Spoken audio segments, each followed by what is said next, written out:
We have reached conference championship week. Who's going to Tampa? We're down to 4 teams left. Representing the NFC, we've got the Buccaneers and the Packers. And representing the AFC, we have the Bills and the Chiefs, the defending Super Bowl champions. So without further ado, let's get into the conference championship predictions here on Johnny Talk Sports. Now, coincidentally enough, both of these conference championship matchups are rematches from week 6 of the regular season. So I'm going to start with the NFC because that is the game that will be played first on Sunday. So for the NFC championship game, we have the Buccaneers and the Packers. Now the Buccaneers won in week 6, 38-10. The Packers had a 10-0 lead, and the Buccaneers ended the game outscoring the Packers 38-0. And what started that momentum, what started that rally, was an Aaron Rodgers pick 6. Which a key in this game for me for the Packers is to play clean football. Because we saw what the Buccaneers did to the Saints when they forced turnovers. They took advantage. 21 points off turnovers for the Buccaneers in the divisional round against the Saints. And another factor on the Buccaneers beating the Saints in the divisional round was the running game. And Ronald Jones, 23 carries for 113 yards and 2 touchdowns in week 6. Which another key that I have for the Packers is to contain the run. Because the running game for Tampa Bay dominated against New Orleans in this divisional round. So the third key I have for the Packers is to get pressure on Tom Brady. Because Tom Brady's weakness is getting pressured. And the more you pressure Tom Brady, the more he is likely to make a mistake, the more he's likely to make bad throws, and that'll keep you in the game. For Tampa Bay, account for Davante Adams.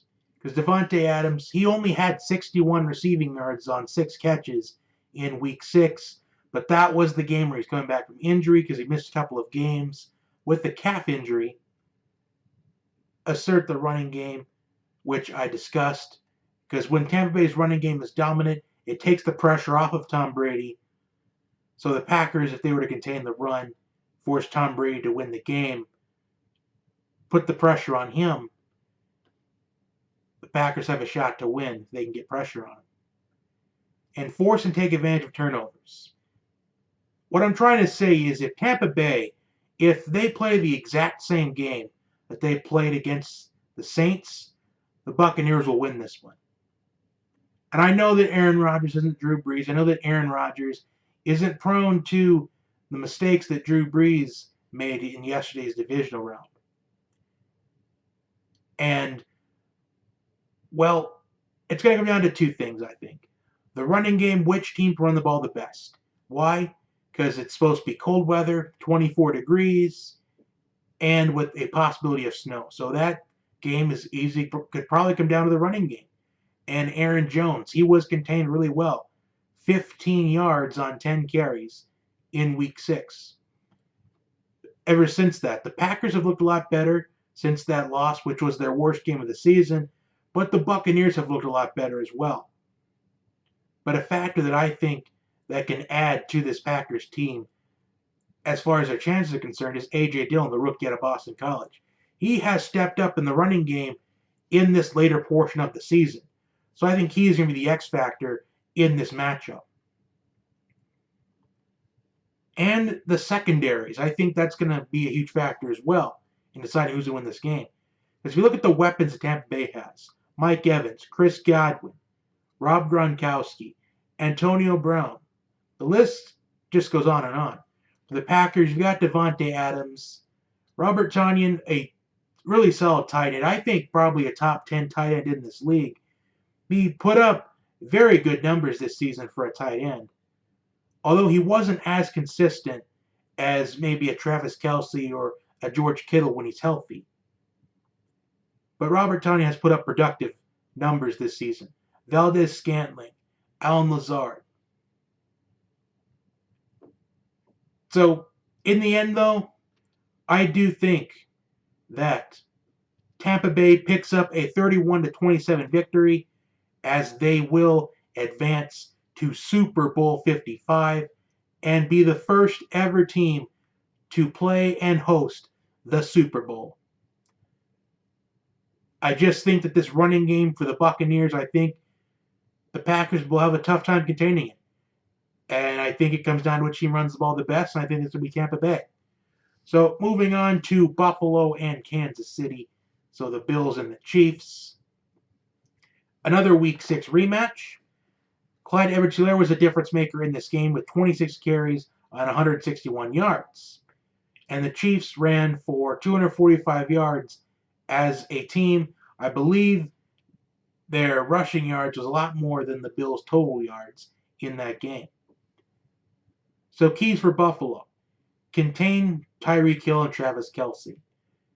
And despite the Chiefs being dominant in the running game that afternoon, Travis Kelce had 2 red zone touchdowns. Buffalo also has to assert the running game. Devin Singletary has to step up, I believe, if the Bills want to win this game, with Zach Moss being out for the playoffs. Josh Allen also has to extend plays to keep the Bills in it. And the running game will shorten the game. Now, Pat Mahomes right now, he's questionable, but I'd say there's a 98% chance that he will play in this game. I think there's really no question about it, if he's going to play or not. But even if Patrick Mahomes can't play in this game, I think the Chiefs can still win this one. Clyde Edwards-Helaire is also questionable. He didn't play against the Browns in the divisional round. So can Darrell Williams step up in the Chiefs running game? If they want to win this game, I think it's going to have to be a huge impact in this one. Because of how dominant they were in the running game in Week 6, the weather at Arrowhead Stadium, it calls for showers all throughout the game. So just like the NFC Championship, this AFC Championship can also easily be decided by this running game and who runs the ball the best. Which I think so far this could favor the Chiefs. But it could go either way. Because even if Patrick Mahomes, if he plays in this game, which I think he will, I think he will probably only throw maybe about 25 passes at the max. Difference in this game for me, the running game as I just mentioned, and red zone defense. Can the Chiefs contain Stephon Diggs? The Bills traded for Stephon Diggs in the offseason. They sacrificed a first-round draft pick, and this season it has paid off, as Stephon Diggs has had at least 6 catches in 17 of the Bills' games this season. So Stephon Diggs, he's going to have a big night if the Bills want to pull off this upset against the Chiefs. But I have 2 different scenarios. If Patrick Mahomes doesn't play in this game, then I think the Bills win 17-13 in a very low-scoring game, because this is going to be a defensive slugfest if Patrick Mahomes doesn't play in this. Because the Chiefs' defense, it doesn't get the respect and the recognition that it deserves, but they still perform week in and week out.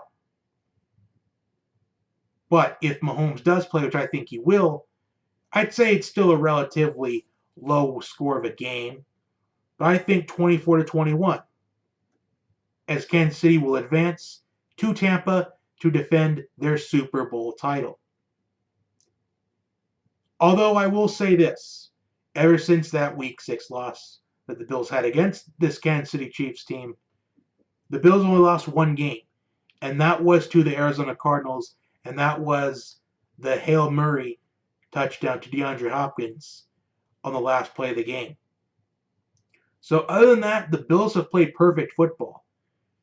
And the experience, I think, is going to outweigh the youth in this one. Because the Bills, they're getting their first taste of the conference championship. The Chiefs, they've experienced it the last 2 seasons. So when you look at that experience compared to this Bills team, huge advantage for the Chiefs, home field. Although home field hasn't really been as relevant this season as it has been in years past. As I believe Arrowhead Stadium is allowing, I believe it was 22% capacity. So home field maybe not as relevant this year as it has been in years past, but I still think the Chiefs get it done, 24-21.